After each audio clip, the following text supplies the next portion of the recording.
reached Africa in March of 1897. My sister Elizabeth and I, we journeyed at once to the Kenya Protectorate and there solicited the help of a government official to find the guide we were looking for, a man named Alan Quatermain. Yes, it seems they've heard about you, Alan, and they're willing to pay almost anything. Thanks, Eric, but I've taken out my last safari. I've about made up my mind to send for my son. He's 7 years old now, and Bring the boy out here? But this is no life for a child. Well, I've thought about that, too. And if I don't send for him, well, then I'll just go back to England. What would you do there? Become a shopkeeper? You've built a career here, Alan. You've attained the happiest fate a man can have in this world. To be the best at something. Here, have another drink. No, I mean it. This man and his sister, they've heard about you in London. Alan, did you ever meet a man named Henry Curtis? Curtis? Yes, there was a fellow named Curtis, about 1.5 years ago. He wanted to go through unexplored country, some wild notion about a lost diamond mine. Well, I turned him down, of course. That's the last I saw of him. Why? Because he disappeared. It's his wife who wants to hire you to lead a searching party. His wife and her brother. A woman on a safari? No, thank you. Besides, I meant what I said. Well, I can't force you to go, can I? And if you're serious about going back to England, well, perhaps I can be of some help. Thanks, Eric. Well, I'll stop by your office in the morning.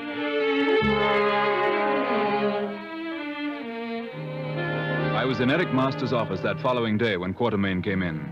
I had insisted on waiting there to see him.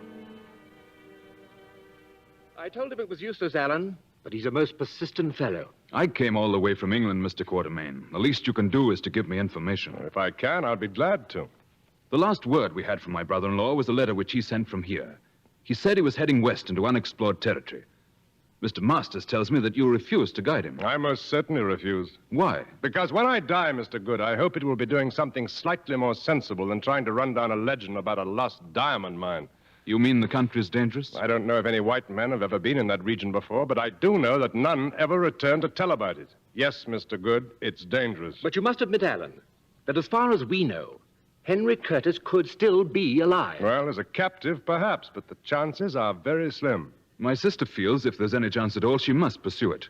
She's had a bad time lately. She can't sleep nights, wakes up screaming, dreams about him wandering in the jungle. Surely you've made other inquiries about him, Mr. Good. All we've been able to learn is that Henry was headed through the Kalawana country. Kalawana country? Well, what about it? Thousands of square miles, Mr. Good. Even the natives are afraid to go near it. And how would you proceed to get there? We have a map. Henry sent us a copy of the map he planned to follow. Here. I tell you, there are no maps. There isn't a native village or river recorded beyond the Kalawana region. These sort of maps are constantly being peddled to greenhorns from Timbuktu to Johannesburg.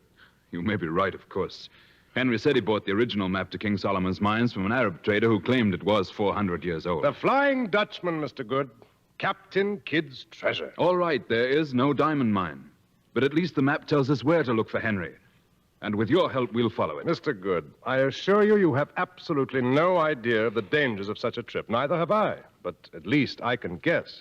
My advice to you is to take your overwrought sister back to London as quickly as possible. I'm sorry I can't be it.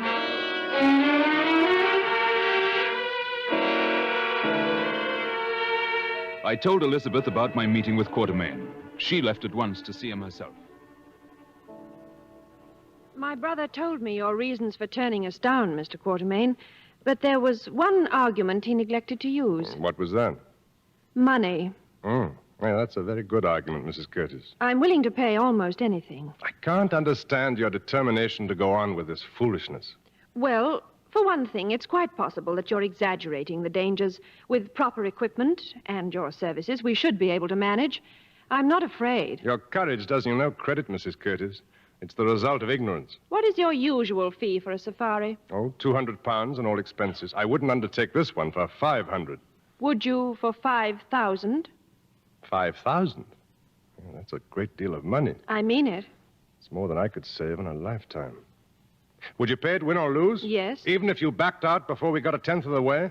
You expect me to back out, don't you? Oh, I'm counting on it. I'll pay you 5,000 in advance and a bonus of 500 at the end, whether I back out or not. You're weakening, aren't you? You've half decided to accept. Oh, I've fully decided to accept. I'd try almost anything for that much cash. Well, then you're not so certain after all that we'd never return. I'm just as certain as ever. And yet you'd go? Mrs. Curtis, the average life of a man in my profession is 8 or 9 years. I've been at it now for 15, so you see, I'm living on borrowed time.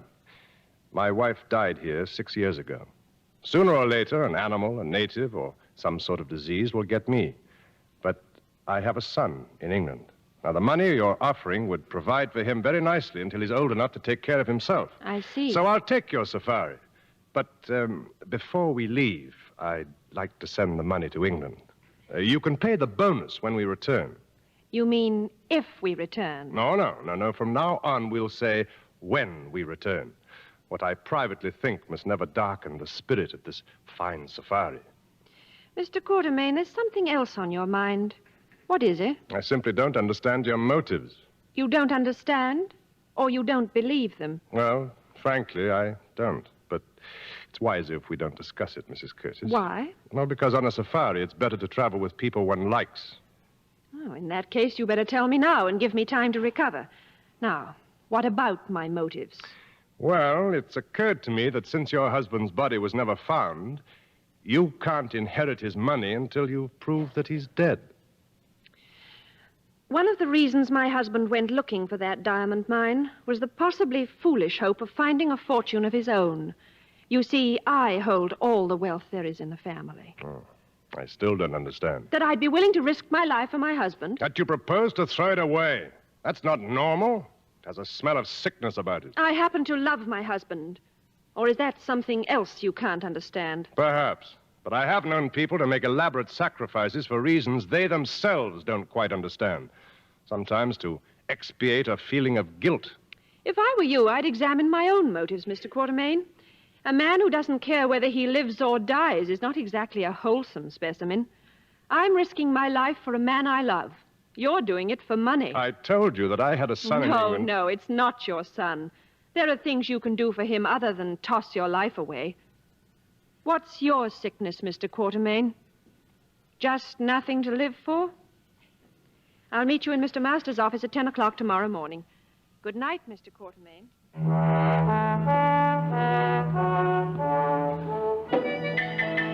A few days later, we began our safari. But not until we were well underway did it occur to me that I had failed to thank our guide. It's quite all right, Jack. You don't have to thank me. I must say Elizabeth surprised me. I never knew she could be so persuasive. There's something very persuasive about 5,000 pounds. She's quite a nice girl, really. Definite ideas of her own, of course. Well, like those clothes she's wearing. I gather that you didn't quite approve. A tailored suit isn't exactly what I recommended. Well, why don't you tell her? Because she'll find out for herself any moment now.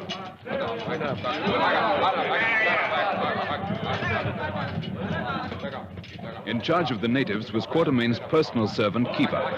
A few minutes later, he reported our first minor difficulty. Water! Lady sick, water. Lady in ox wagon, all very sick. Sick? Something wrong, Mrs. Curtis? No, of course not. I just think I prefer to walk for a while. You sure you're all right, Beth? Oh, that old wagon. It's not very comfortable. And the trail, it's nothing but rocks and holes and... She's seasick. I'm perfectly all right. Now, let's go on. In a moment. Just what do you think you're doing? Well, for one thing, I'm going to loosen your jacket and unfasten that collar. Really, Mr. Quartermain, just because you're... Mrs. Curtis, out here, perspiration has got to evaporate or you won't last 2 hours. You're sealed up like a tin of pears. Kiva, get the lady's box. Now, this may be just the costume for shooting pheasant in Sussex, but it won't do out here, so get behind those bushes and change your clothes. And take off those corsets. You wretched man. Oh, you impertinent, unbearable... Hurry up, please. We'll wait here till you're ready.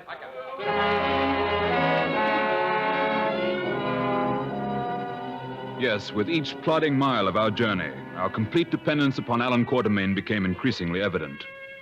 But a dozen times a day, we'd forget the violence of the heat and the ferocity of the insects in some new and awesome sight of nature, beautiful and terrifying. The elephants that almost charged us, the hippopotami and the crocodiles in the steaming swamp, the frightened zebra, the streaking deer, and the lions that rose up in the trail not 40 feet ahead of us. Stand still. No, don't shoot. Oh, we can't just stand here. Keep quiet. You see? They're walking off. I don't believe I could move if I wanted to. Why didn't they attack us? Because they're not hungry. They're not dangerous unless they're hungry. Well, how do you know when they're hungry? Well, if they eat you, Mrs. Curtis, then they're hungry. Now, look behind those rocks. Oh, Zebra? Yeah, a fresh kill. In a moment, the vultures will come. Then the lions will return, and after the lions, the jackals. Come on. Marigani, 20.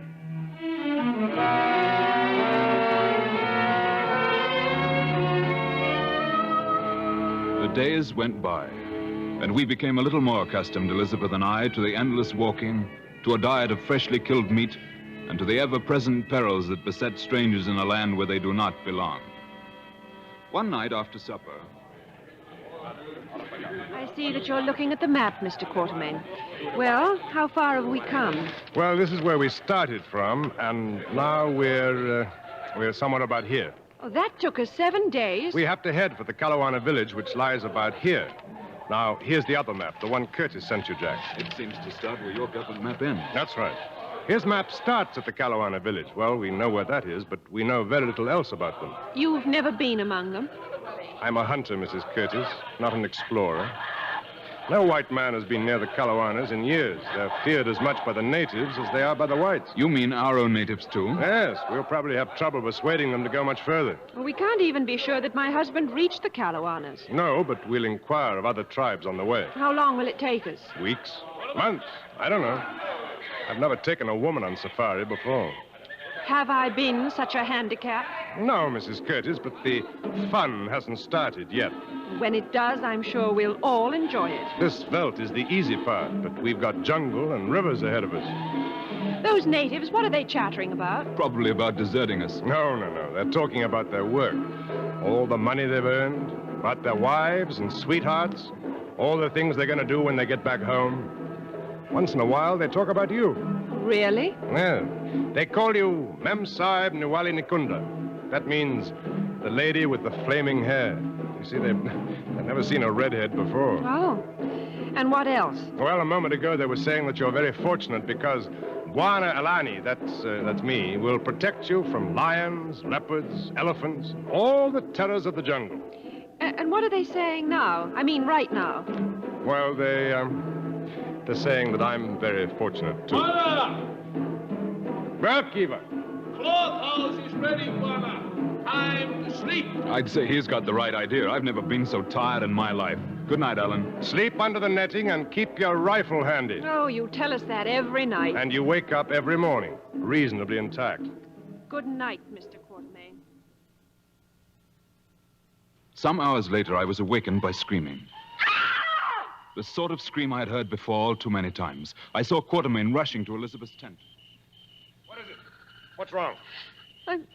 I'm sorry. I couldn't help it. A dream? Yes, I've had the same dream many times.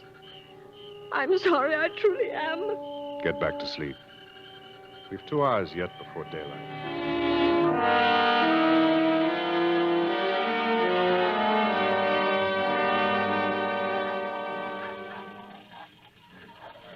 We were at breakfast the next morning when Kiva told Quatermain that some of the native bearers were leaving.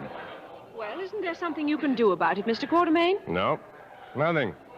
So we may just as well finish our breakfast. What's that going to do to us, Ellen? Nothing I hadn't planned on or warned you about. By the way, did you hear anything last night? I thought I heard someone scream. I didn't hear anything. You must have been dreaming. Excuse me, I have to pay the natives off. Beth, Yes? he's quite a decent sort, isn't he? I said he's... Yes. I heard you. Look, about the natives. Are you sure you don't want to go back with the ones who are leaving? Eat your breakfast, Jack. It's getting cold.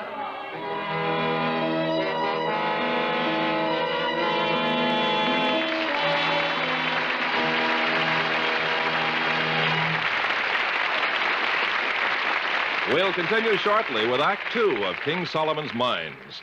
Meanwhile, here's your Lux Hollywood reporter, Libby Collins. The talk of Hollywood, Ken, is the recent premiere in New York of Hans Christian Andersen, the beautiful Technicolor fantasy by Samuel Goldwyn. Released through RKO, it's a charming fairy tale about the most famous storyteller of them all. A treat for everyone from 6 to 60, especially since it stars Danny Kaye, Folly Granger, and introduces the new French ballerina Jean Mayer. Yes, and Danny Kaye dances, too, and sings 8 new songs. There are dozens of breathtaking dance numbers, an ice-skating ballet, a dance of the Little Mermaid that's really dazzling. Yes, Hans Christian Andersen takes you on a glorious trip to fairyland. Jean Mayer is one of France's loveliest gifts to Hollywood. Her talent, her beauty, her sparkling Lux Lovely complexion. Yes, Jean Mayer caught on right away to Hollywood's favorite beauty habit, daily Lux soap facials. Like so many glamorous stars, Jean Mayer finds Lux Care makes her skin delightfully smoother, fresher. And you'll find this simple beauty care will work for you, too. You see, Daily Lux Care has skin tonic action. Yes, a beautifying toning action that helps your skin retain natural moisture, brings new smoothness, dewy freshness. Lux facials are so easy. You simply cream in the rich lather. Rinse warm, splash cold. Yes, just this minute a day brings quick new beauty to any normal skin, even dry skin. Try Lux facials tomorrow. 9 out of 10 Hollywood stars use Lux. So get this fragrant white beauty soap that's Hollywood's favorite. Remember, Lever Brothers Company guarantees the skin tonic action of Lux Toilet Soap Care will make your skin definitely smoother, definitely fresher. Now, our producer, Mr. Irving Cummings. Act 2 of King Solomon's Mine, starring Stuart Granger as Alan Quatermain and Deborah Carr as Beth Curtis.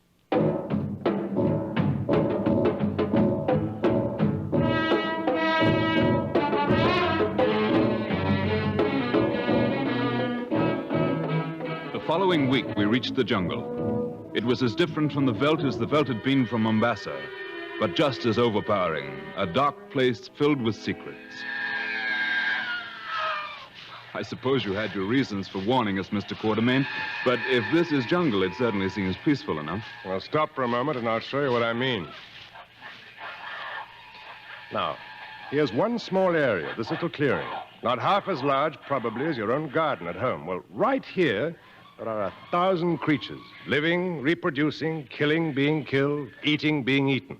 There's not a square inch that isn't at war if you look for it. You see that log? Now watch it when I roll it over. Oh, horrible. Slugs, white slugs, 6 inches long. And centipedes and crabs and termites. Now look over there, I don't see anything. under that bush. It'll move in a moment. Snake, a green snake. Yes, it's a mamba. One dip from her and you'd stay here. Now look up in the trees. Half the forest lives up there. The apes, monkeys, baboons, 100 different birds. The vines are so dense you can't even see the sky. In some places, those vines shut out the sun so completely that nothing will ever grow beneath them. Well, let's get moving again. Only just don't step on that mound up there. Oh, ants! Safari ants. They attack in thousands, giving half the chance they'd eat you, too. Look off there, Jack. Anteater? Yes, you'll find them as soon as we've gone. Eating and being eaten. There's not a creature in the forest that isn't hunted by something else. You watch the cycle of life and death. It seems pointless and endless. But one simple pattern always emerges. One is born, one lives for a time, and then dies. And all the rest is Uyutsavat. Is what? Uyutsavat. It's a game that the natives play. It doesn't make a bit of sense. A chases B, B chases C, C chases A. And they turn round and go the other way. Make a great fuss about trying to get things away from each other. Bits of nothing. Twigs, leaves. It's quite pointless, except that the fellow who is here has satisfied his desire to be over there, and everybody's had the fun of running after something that they wanted only because everybody else wanted it. And, well, it's endless. It's a very silly game, Uyutsavat. I'm sorry. Sorry? You are sick of life, aren't you? What are you talking about? Motives? Well, you're being very enigmatic about it. No, she's not. She's making very good sense.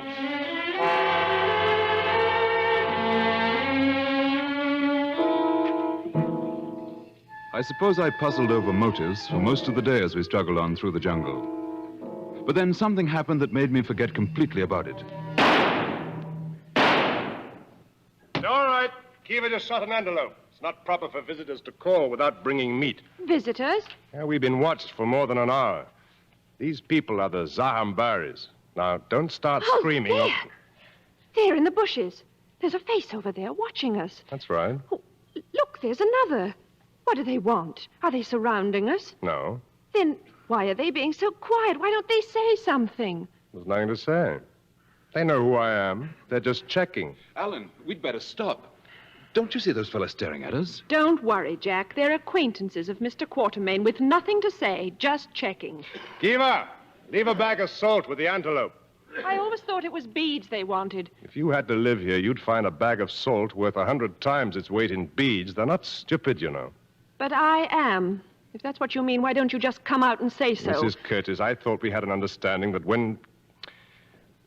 Look, I apologize. Oh, you're so gracious, Mr. Quatermain. Thank you. Well, do we, go on? Yes, to the village. Can't be far from here. And beyond the village is the Zahambari River. I'll try to drive a bargain for the use of their boats. Just follow me and stay close. They swarmed about us as we walked into their compound, curious and unsmiling, but friendly enough. Alan left us with Kiva and proceeded to start the bargaining with the chief. Almost an hour passed before he returned. Well, they've got boats all right, and they'll help us cross the river, but not till tomorrow. Tomorrow? Our coming is a big event. There'll be a feast of sorts and a great deal of caterwauling and dancing. If we behave properly and are duly impressed, they'll take us across in the morning. All of us, and our bearers, too. Is that all you talked about? Getting across the river? I asked about your husband. The chief claims he remembers him. Well? He says there was another white man with him, a chap with one eye and a scar on his cheek. I hope he's right. I know that fellow. He's tough, and he knows the country. Now, come. The chief's invited us to eat. Eat? What? I wouldn't inquire if I were you. Just eat it. It's amazing, really. Your charm, your courtesy, they never fail you, do they? When will you realize where we are and what we're doing? I'd rather not discuss it, do you mind?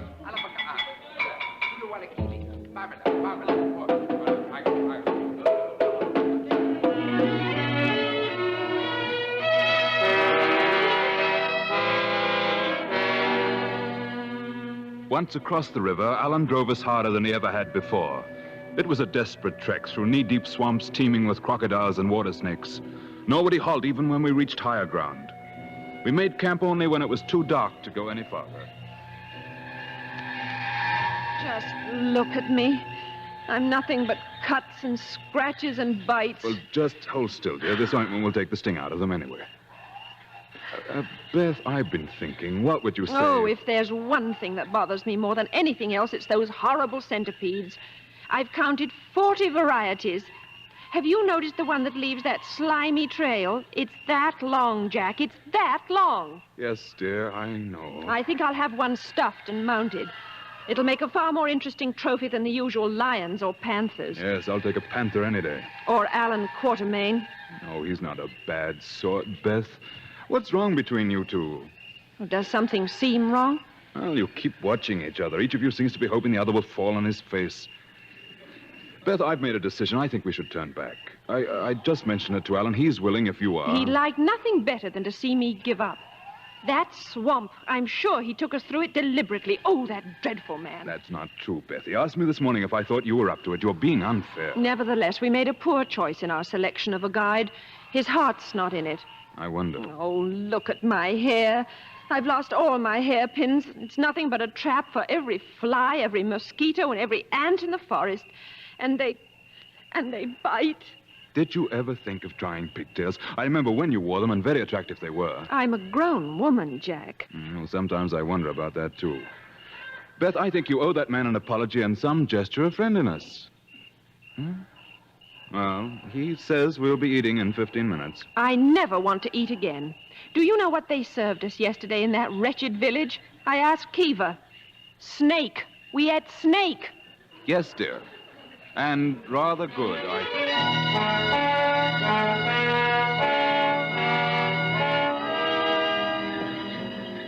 There was no further talk of turning back.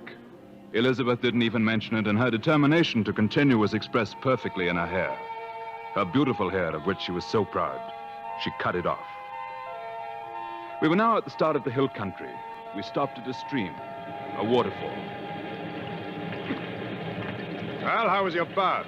Very pleasant, thank you. I never thought I'd ever be clean again. Oh, this terrible country. Oh, it's beautiful here. You'd stop to look around. Yes, I suppose it is. What have you done to your hair? I cut it off.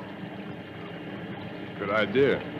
It's most becoming. Oh, I'm sure it is. I don't dare look in a mirror. Tell me something. If we should find your husband, if you go back to England again, what... Kiva! Give me your hand. Hurry. A stranger had come upon our camp. He stood on a rock some distance away, stood like a statue, staring into space. He was dressed like no other native I had ever seen, bright-colored cloth almost like a robe, and in his hand he carried a spear.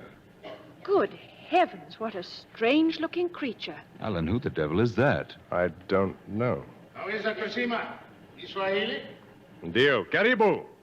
He wants to know if he can speak to me in Swahili. He must be 7 feet tall, and so thin. I've heard of men like this, but far to the north, beyond Ethiopia. His face, his features, why, they're almost European. Subakeri, nataka nini? Nataka kinwenda safari nawa. He wants to join us. Lifuata sisi hapa? Ndio, haiko bunduki na hapa. Nini ama mingi sana. He's been following us. He has no rifle, and there are many wild animals here. How did he get this far alone? I don't know, but he needs our help to get through the dark country. He can't make it alone. But why would he want to go into the dark country? Kasa babu, nyaka kwenda nasi. Si ulisi maswali. He says he doesn't ask questions. Why should I? Well, I don't like him. Why not? Look at him. He's too arrogant. Oh, perhaps you've grown too accustomed to subservience. I like him. You going to turn him down? No. Oh, I'd sooner have him with us than tracking us. Nyamenda Campini. Are you sure he said he wanted to go to the dark country? Perhaps he meant he was willing to go. He said he wanted to go. And I'd like to know why.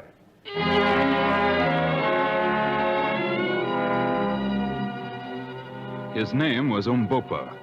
Alan assigned him to me as a gun bearer, and we pushed on. But the passing days gave us but little more knowledge about the newcomer. Look at him. I wish we knew what was on that fellow's mind. Every time we make camp, he goes off by himself and stands alone, brooding. He never joins the other natives. Still, he seems to like them. They like him. Have you found out any more about him, where he's from? He grew up in the Karabi village. That's hundreds of miles from where we found him. He doesn't say he was born there, just that he lived there with his mother. When she died, he left. He made her a promise or something to visit the dark country. Have you ever noticed the shape of his eyes? Yes, they're strange, aren't they? The only other place I ever saw eyes like that was in a museum. He's like the ghost of an ancient Egyptian king.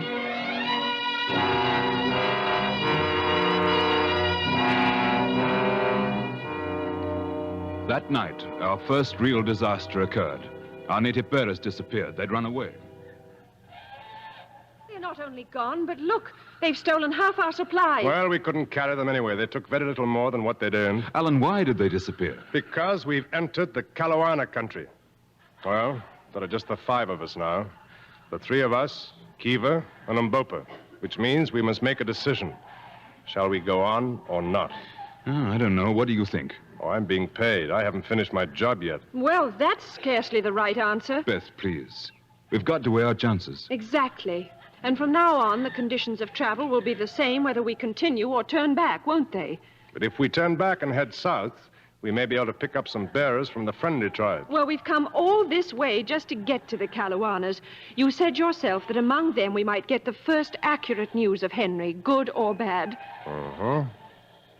How about you, Jack? Well, we haven't done too badly. No one likes to give up before he's beaten. Well, then we'll go on. You two wait here. I'll help Kiva remake our pack. I pray we're doing the right thing, Jack. Alan doesn't want to turn back either. Did you ever dream that you were in some dreadful trouble? You're crying for help, and people are going by, but nobody hears and no one cares. That's how I think about Henry. That he's alive somewhere, hoping help will come, but forsaken. That last year, Beth, before Henry left for Africa, I used to feel very sorry for him sometimes. Sorry for him? Whatever for? Someday I'll tell you. Or perhaps someday you'll tell me.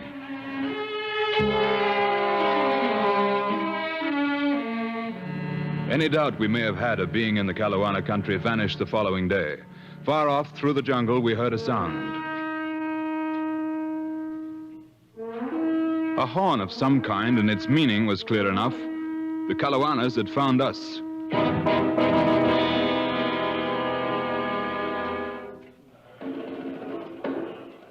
These indeed were savages, painted, befeathered, wild, and menacing. In the center of their village was the largest hut, obviously the house of their chief. And then a man appeared in the doorway, a white man. Do you speak English? I speak English. My name's Quatermain. This is Mrs. Curtis and her brother. Just the three of you and the two bears? For the moment, yes. Lost your other bears, eh? Too bad. Well, come in, won't you?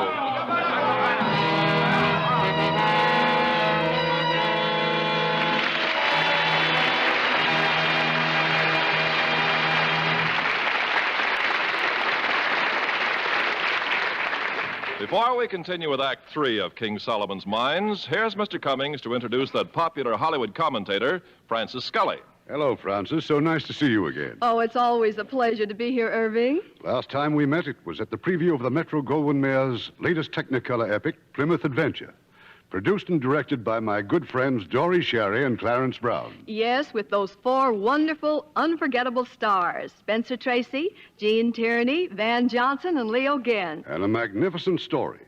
The exciting adventure of the Pilgrims aboard the Mayflower on their heroic voyage to the New World. And highlighted by two great and compelling romances.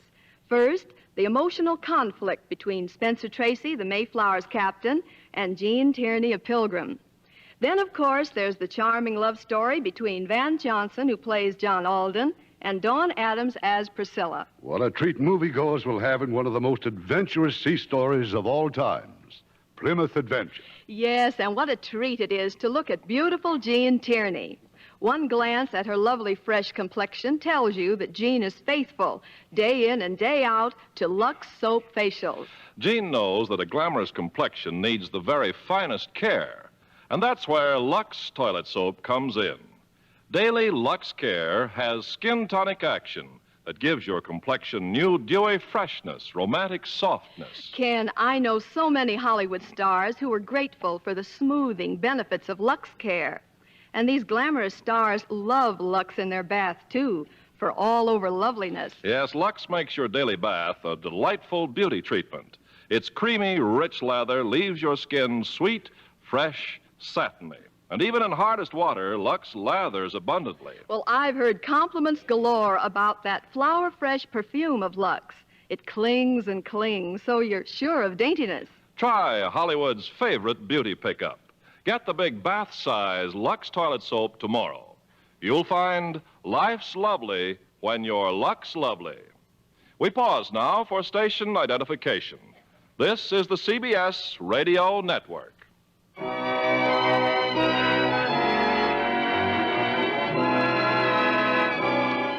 KNLS.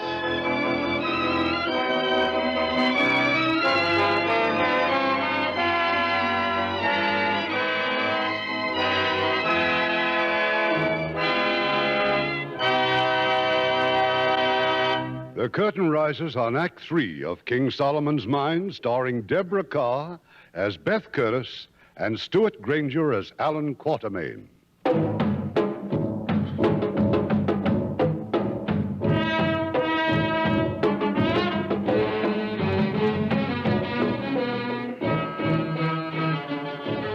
It was incredible. A white man living with the Kalawanas.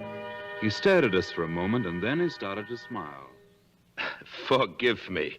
I have not seen a white face for 5 years. You've been here for 5 years, Mr. Smith. Mr. Goodsmith. Yes, I rather like it here. Now, what are you doing in these parts? We're looking for a man named Curtis. Henry Curtis? He was here? Oh, yes. He passed through here about a year ago. Curtis and another man. One eye, a scar across his cheek. Where is Henry Curtis now? Please, if there's anything you can tell us... I wish I could, ma'am. I wish I could. Mr. Curtis had a notion that there was a desert to the northwest. His bones are probably moldering in the jungle by now. Is there a desert out there? Who knows that, Mr. Quatermain?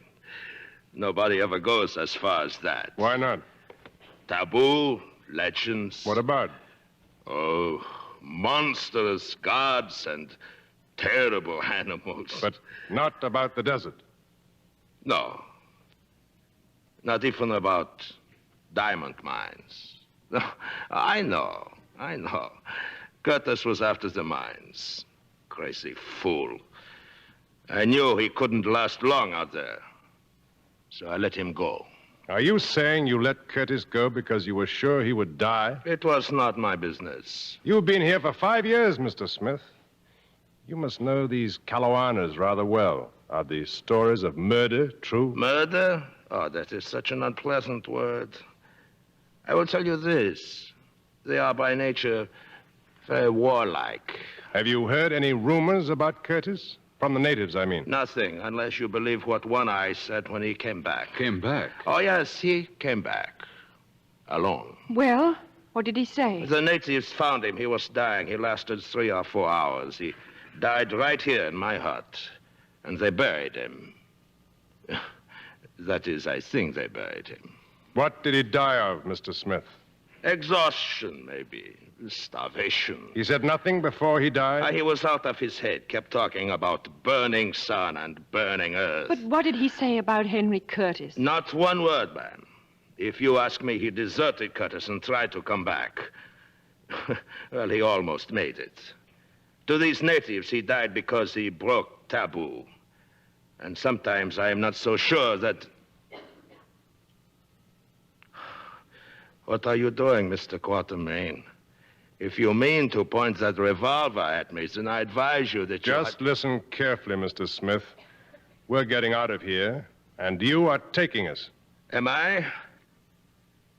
Well, maybe so. You had no intention of letting us leave here alive. Your name's Van Bruin. I've had your description for years. You know this man? He's wanted for murder in Nairobi. And he said he had let Henry go because he was sure to die. But you're not so sure about us, are you?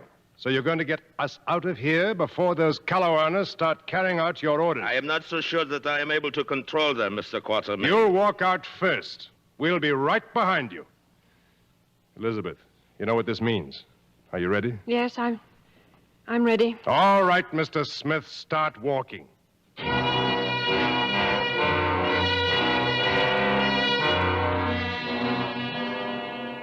The Calawanas watched us, but they made no move to attack or follow.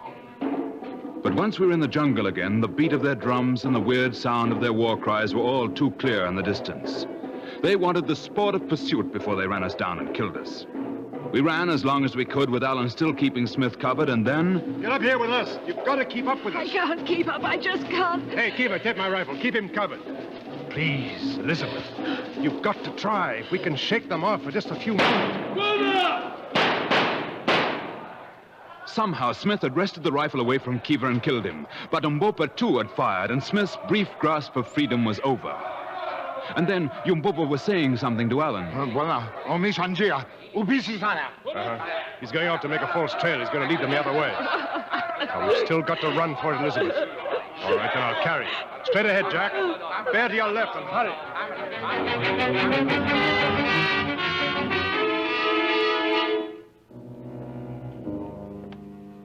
When we were able to go no farther, we struggled up the vines into the dense covering of a giant tree. For hours, we could hear the Calawanas combing the jungle for us. But gradually, their cries grew fainter and fainter, and we had escaped.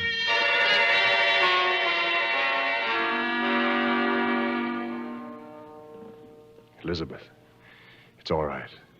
It's all right. Oh, Alan. We're safe now. Rest. Just try to rest. You're not leaving me? No.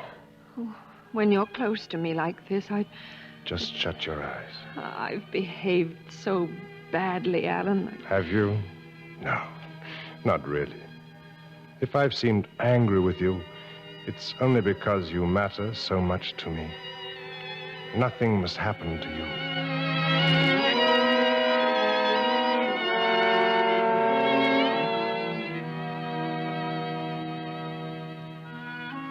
With the coming of daylight, I saw that we were not alone.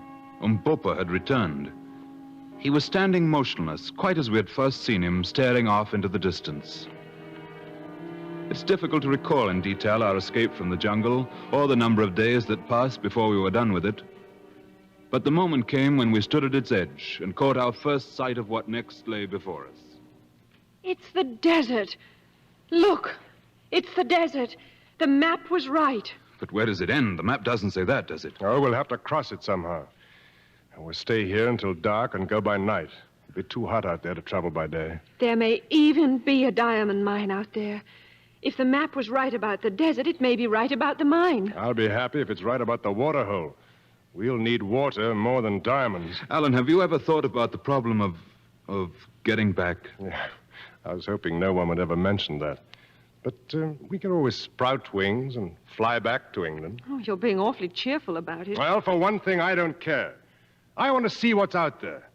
And I have a feeling that when the mist's clear, we're going to see mountains. Well, they're clearly marked on the map. Smith said that One Eye talked about burning earth and burning sand. That means that Henry Curtis reached this desert. And if the water hole is where the map says it is, he may have reached that, too. Then you do have a hope that Henry may still... I didn't say that. It's been more than a year. Well, I shall never give up hope. Never.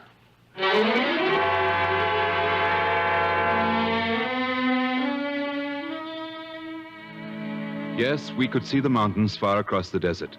They were 5 days away. But it was not the will of Providence to bring us safely through the veldt and jungle, only that we should perish now. We reached the waterhole, rested there for 2 days, and at long last arrived at the plateau at the foot of the mountains. And there, once again, this strange, wild country brought into view a sight that left us all but speechless. Good heavens. It's a valley. Miles and miles of valley. Alan, look. Why, it's just like the English countryside. Temperate country in the heart of Africa. Oh, we've been climbing ever since we left that water hole.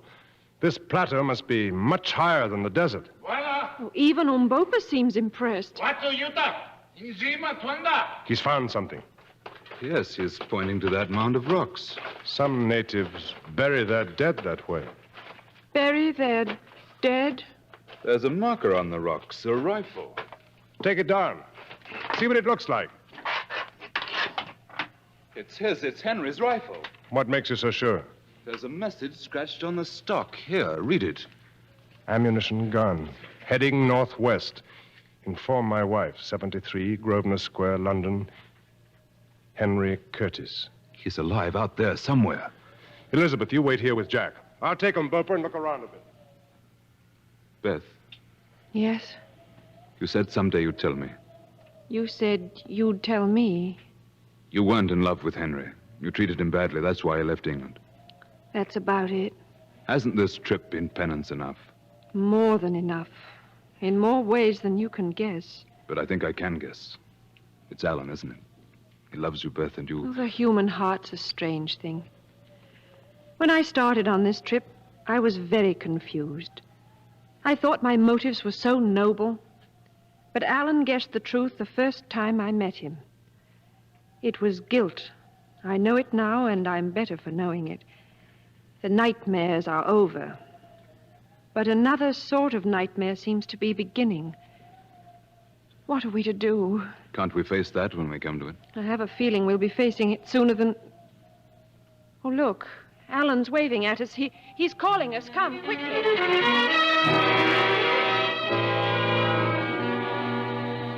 As we reached Alan, he was pointing down the mountain trail. There, 100 yards away, at the mouth of a small canyon, stood Umbopa, and around him were half a dozen men.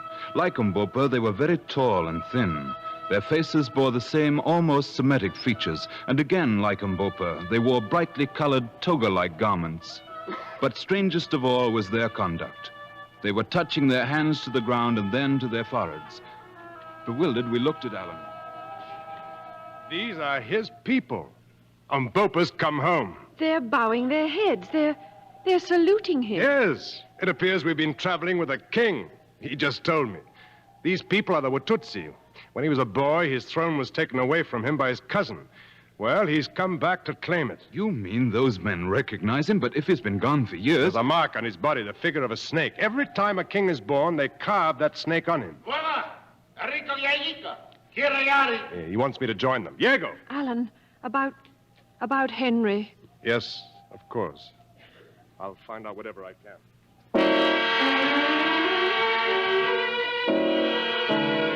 Alan was with the Watutsi for several moments. When he returned, he had much to tell us. Well, for one thing, a couple of the men have agreed to lead us to the village. I think we should go. Think we should go? Isn't Umbopa going? No. He says there's trouble there. Why didn't the men talk to you? Well, they speak a dialect I've never heard before. If we go to the village, we'll have difficulty making ourselves understood. You said there was trouble. Well, it seems the present king is not a very nice fellow.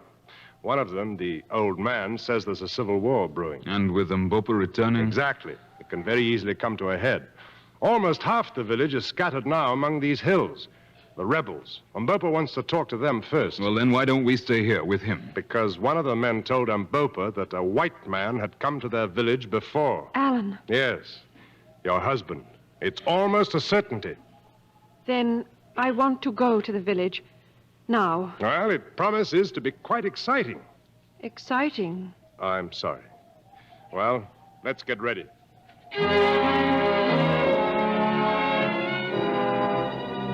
From the first moment of our meeting with King Twala and his followers, their arrogance left little doubt that we were in unfriendly hands. True, it was impossible to know what they were talking about, but it was uncomfortably clear that they regarded us with scorn and amusement. Well, at least we know if we're ever going to find Henry Curtis, we'll find him here. How can you still be so certain? Did you look at the headpiece the king is wearing? And the witch doctors? Those stones are diamonds. Uncut diamonds. King Solomon's mines. But we also know what their intentions are. Well, they seem to respect the power of our rifles. We'll be safe for a while. But you said our ammunition's almost gone. That's something they don't know. Alan, you kept repeating Henry's name. You kept asking them... Yes, and they recognized it. And as near as I can tell, they mean to take us to him. They're calling to us.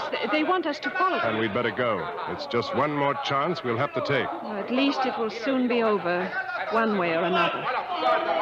Alan, there's something I want to tell you. I must tell you. It's all right, Beth. There's nothing to say that I don't know. Thank you.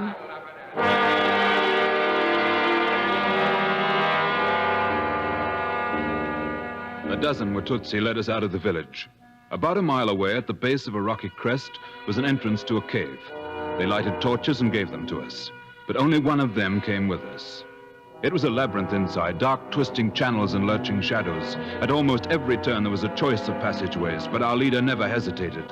And then suddenly a vast chamber opened before us, a low vaulted room filled with weirdly shaped stalagmites and a constant sound of dripping water. And here our leader paused. Did you tell me? I come upon. My left me. He's pointing at something. Just keep your rifle ready. Alan, they're chests, stone chests, filled with diamonds. Oh!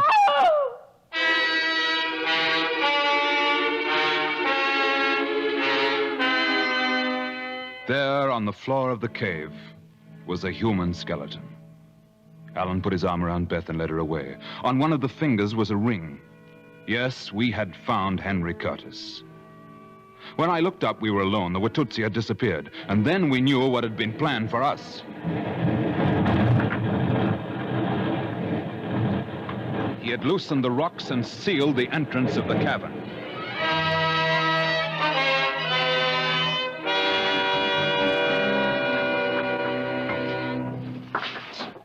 It's hopeless.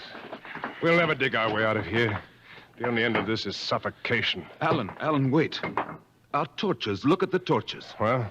They're burning as brightly as ever. We've been in here for hours. The torches should be going out from lack of oxygen. Well, then there's air coming in from somewhere. Give me that torch. Slowly, carefully, he crept around the walls of the cavern. And then, abruptly, he stopped. for the flame of the torch was reacting to a draft of air. There's a crevice in the rocks. The rocks are loose. Come on, give me a hand. I can hear something. Water. Running water. Hold on a minute. It's a stream. A stream. And streams have to lead somewhere. Then we've still got a chance. All right, Jack, come on. Let's clear away the rocks. An hour later, we stumbled out of the stream into the bright sunlight of the mountainside.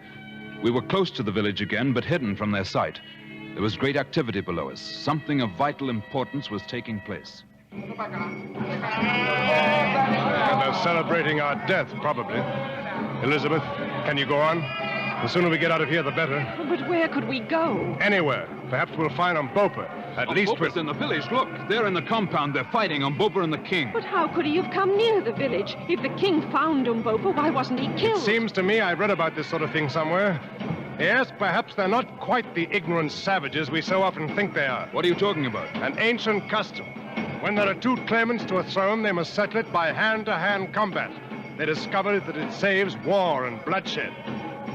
And if I were you, Beth, I'd turn my head and look the other way.